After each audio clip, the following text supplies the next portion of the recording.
How to call back your pet with practical magic. A few years ago I had a beautiful, beautiful Weimaraner, and we'd be out and about, and he had that stalking thing going on that I absolutely love. And this time we were in a big forest around by a reservoir when we were staying with my mother, so miles and miles away from where I lived. He caught scent of a deer and whoosh, he was off, and I had no idea where he'd gone. Hi, I'm Fiona Robertson, I am a body whisperer. I am helping you to get back your feminine instincts, your intuition, and how to use practical magic which is at your fingertips. So this is how to call back your pet, perhaps a runaway dog like mine, using practical magic. I remember thinking, oh my God, he's gone. We are miles away from home. I have to get him back because we can't go and just leave him in the middle of the woods here. What on earth am I going to do? My whole family started screaming his name and calling, and I'm thinking, that's not going to do it. He is deaf when he was chasing a deer or a rabbit, or goodness knows what he was chasing this day, but he was off. I thought, I think I know what to do, but dare I do it? So my family were busy calling, and I said, you know what, I'm just going to walk down this path. I knew exactly at the moment what I was going to do. And I remember that I'd done it before, and this is what I did. So I found myself in a situation, and it was quiet. I was far enough away from my family, and I got very quiet in my body, and I touched the trunk of a tree, and I said, I need your help. My dog, my beautiful dog Milo, has done a runner. He's got the scent of a deer and he's having the time of his life running amongst these woods, but he won't hear me. I need you to send him, using your root system and using your branches, I need you to send him an image of me waiting for him by you, by this tree. I had to totally and utterly trust that this was going to work.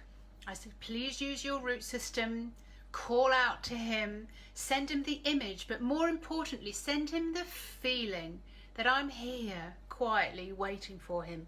Not to tell him off, I just want him back, and let him know what it feels like when he's next to me again, and I'm giving him a big hug and a squeeze and telling him what a good boy he is for coming all the way back to me.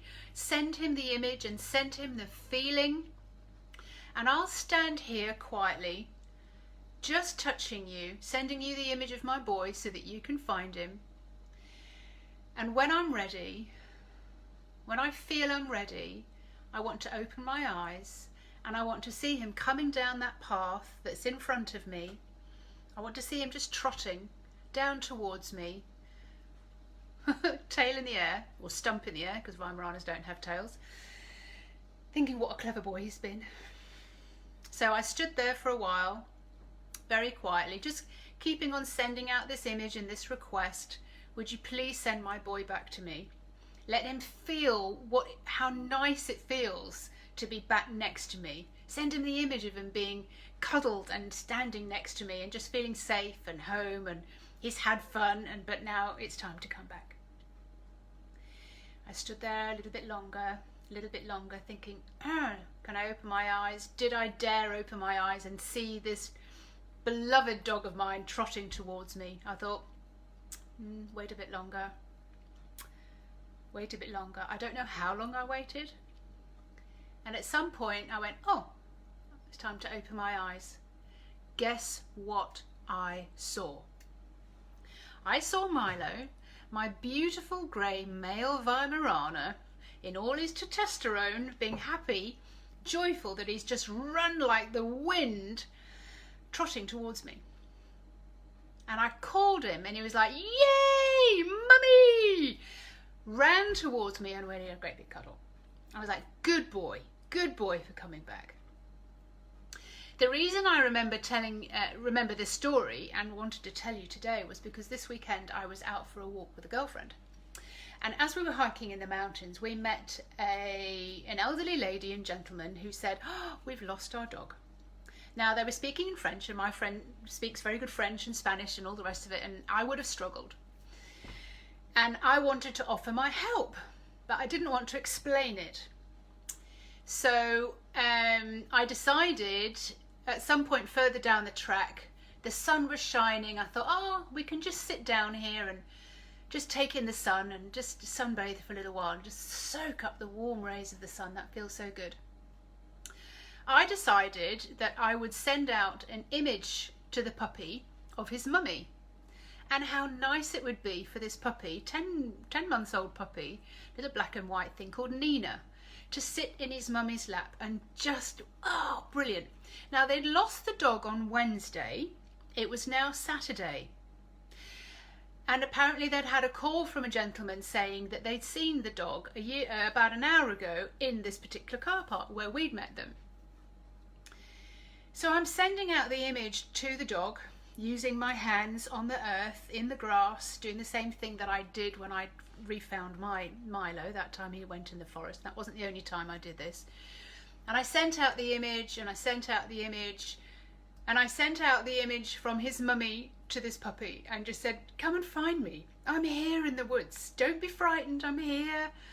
I want to see you. Come and sit in my lap. It's just going to be so awesome to see you again. So much love was flowing from this woman, like, oh my goodness, where's my puppy? But searching and having those feelings of worry does not help. So I was changing it slightly, saying, I love you so much. I just want you back. Please come back. This is what it's going to feel like when you're back. Anyway, we carried on walking, my friend and I. We finished our walk and we got home. When I got home, I got a message from my girlfriend saying, oh, they found their puppy. How awesome is that? I'm like, brilliant. Great. That's great. Now, did I have any part of that? I don't know, and I don't mind. The only thing is that the puppy is back with its mummy. Quite possibly all the screaming and shouting and everything, and maybe the puppy did hear it because they had the whole family out there in the woods. But I also believe that the feeling really transmits far more than yelling and screaming. That's why I'm a body whisperer. I'm helping you understand the practical magic that you have at your fingertips, and you have access to this. You can ask for what it is that you want. You can feel it.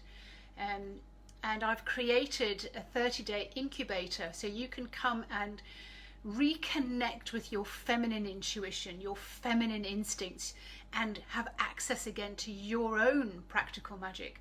And you can learn so much and get prepared, get your body prepared to receive spiritual assistance, because it's all around you all the time. I hope this was helpful. I'll speak to you again very soon.